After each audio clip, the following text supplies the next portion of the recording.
শিলিগুড়িতে চুরি টোটো বেচাকেনার ঘটনায় গ্রেফতার 4 জন। ধৃতদের আজ শিলিগুড়ি আদালতে তোলা হয়।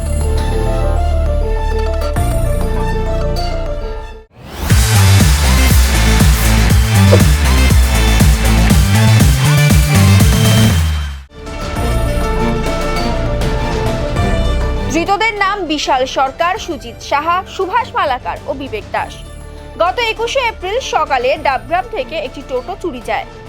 22 তারিখ এই বিষয়ে শিলিগুড়ি থানায় অভিযোগ দায়ের করা হয়। ঘটনার তদন্তে নেমে বুধবার চুরি যাওয়া টোটো সহ এক মহিলাকে গ্রেফতার করে। মহিলাকে জেরা করার মাধ্যমে পুলিশ জানতে পারে ইস্টার্ন বাইপাস এলাকার একটি শোরুম থেকে টোটোটি কিনেছিলেন তিনি, যার বিলও রয়েছে তার কাছে।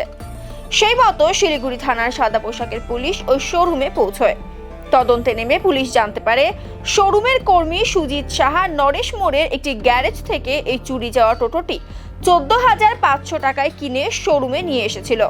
এরপর শোরুমের ম্যানেজার বিশাল সরকার 55,000 টাকায় মহিলার কাছে টোটোটি বিক্রি করে।